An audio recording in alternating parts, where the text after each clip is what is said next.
interesting facts about famous people. The best cult westerns.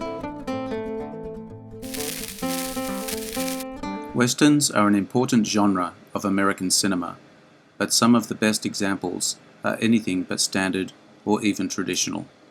Films like Gone with the Wind are seen as masterpieces from the time the audiences first saw them, evidenced by their critical and box office success. Terms like cult film and later cult classic are used to describe a movie that has developed a small but significant and dedicated fan base that grows over time, while hugely successful blockbuster franchises like Star Wars and Marvel movies have such enthusiastic fans that the movies seem to have a cult-like influence. The term cult film specifically refers to movies that, despite being much less successful financially, nonetheless have a passionate fan base. There are movies that underperform at the box office all the time, that still manage to win over a few fans. Some movies inspire such deep devotion that they develop a dedicated following. The cults devoted to these films grow as those dedicated fans spread the word about this lesser known, but in their opinion, a must-see film. If you enjoy this video, hit the notification button to get my new videos.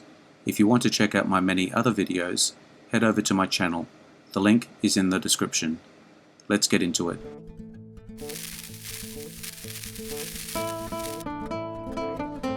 Tombstone, 1993. The story of the legendary gunfight at the OK Corral in Tombstone, Arizona. It revolves around the Earp brothers, Wyatt, Kurt Russell, Virgil, Sam Elliott, and Morgan, Bill Paxton, who arrive in the town seeking a peaceful life. However, they find themselves drawn into a deadly conflict with a gang of outlaws led by Curly Bill Brocius, Powers Booth, and Johnny Ringo, Michael Biehn. Many recommend this one, with particular praise for Val Kilmer's role as the hard-drinking Doc Holliday. Tombstone is based on real people, but not historically accurate.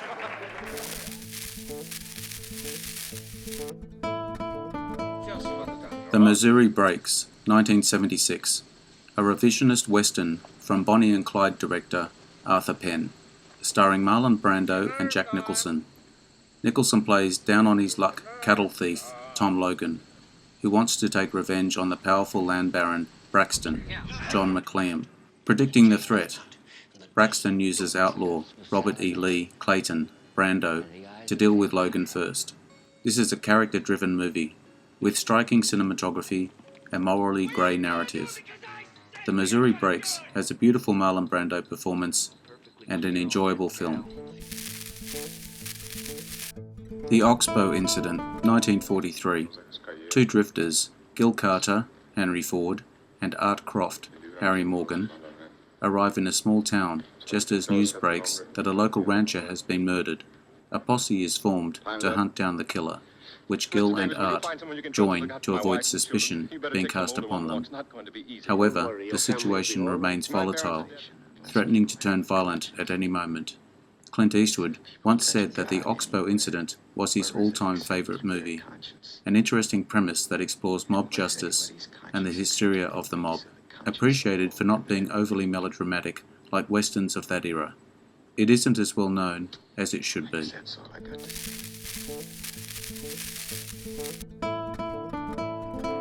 Open Range, 2003. Kevin Costner directed and starred in this revisionist western as cattle rancher Charlie Waite. He and his partner, Bob Spearman, Robert Duvall, butt heads with a corrupt land baron named Denton Baxter, Michael Gambon. They team up with other independent cattlemen and a spirited woman named Sue Barlow, Annette Bening, to resist Baxter's tyranny. Open Range tends to be overshadowed by other Costner westerns, like Wyatt Earp and Dances with Wolves, but it was just as good.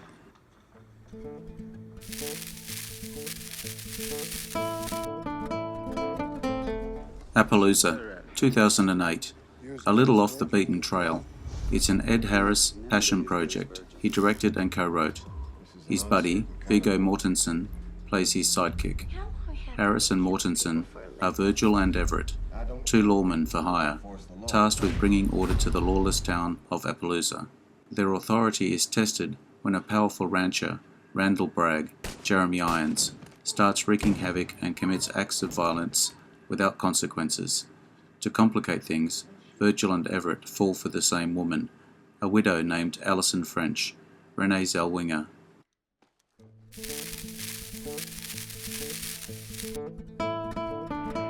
Death Rides a Horse, 1967, a spaghetti western starring genre legend Lee Van Cleef. Ben Mesita, John Philip Law, is a young man seeking retribution for the murder of his family by a gang of criminals. He crosses paths with Ryan Van Cleef, a hardened gunslinger, with his own score to settle. Recognizing their shared desire for justice, John and Ryan join forces and set out on a dangerous journey to track down the culprits. It's a riotous revenge flick featuring one of Van Cleef's very best performances. A lot of Kill Bill is pulled from this. Indeed, Tarantino uses part of the theme tune of Death Rides a Horse in Kill Bill Volume 1. The line, "Revenge is a dish best served cold," which appears at the beginning of Kill Bill, is also spoken in this film.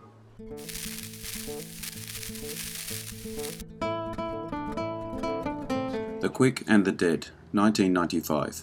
Sam Raimi's take on the genre centers on a woman named Ellen, Sharon Stone, who enters a deadly quick draw competition organized by John Herod, Gene Hackman, a ruthless outlaw who has the town of redemption. However, Helen's real motive for entering the contest is her desire to avenge her father's death. Raimi embraces genre conventions, but adds his unique spin with dynamic action sequences and a touch of dark humor.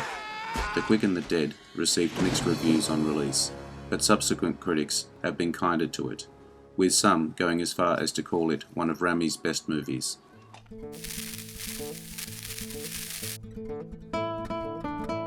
The Last Sunset, 1961.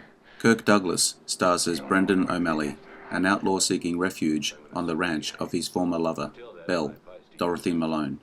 However, he soon becomes entangled in a web of deceit and desire when Belle's husband, John Rock Hudson, discovers their past connection.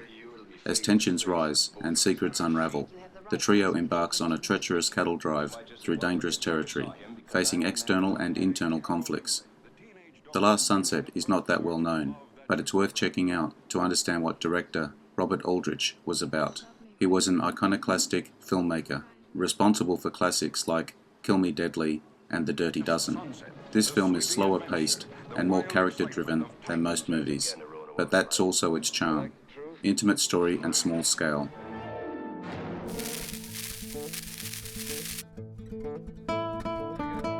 Chatos Land, the beginning of a long collaboration between tough guy, screen icon Charles Bronson and eccentric director Michael Winner.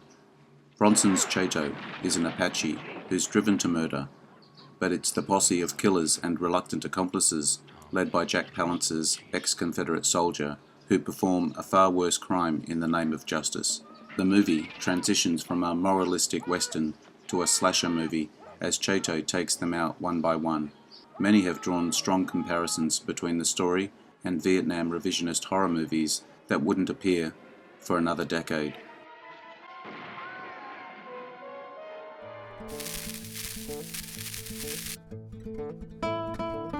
The Great Silence, Sergio Corbucci's bleak spaghetti western, is remembered for its nihilistic ending, or for the influence it's had on the genre. You'll see a lot of it in Quentin Tarantino's The Hateful Eight, and you'll hear even more of it in the scores from their shared composer, Ennio Morricone. As was the convention with Italian movies of that era, the audio is entirely dubbed, so it's your choice as to whether you see the Italian dub or the English.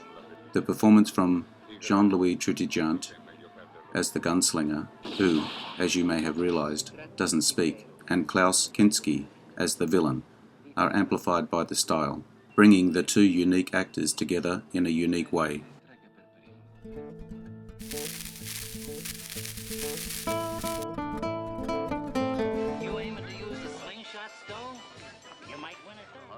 Some worthy mentions that I may include in a follow-up video are Dead Man, Ravenous, Blazing Saddles, Ride the High Country, Johnny Guitar. Thank you for your time today. I hope you enjoyed the video. Let me know what you think in the comments. I appreciate likes and subscribers. Hit the notification bell to get my new videos. Take a look at my channel. The link is in the description. Bye for now. See you again soon.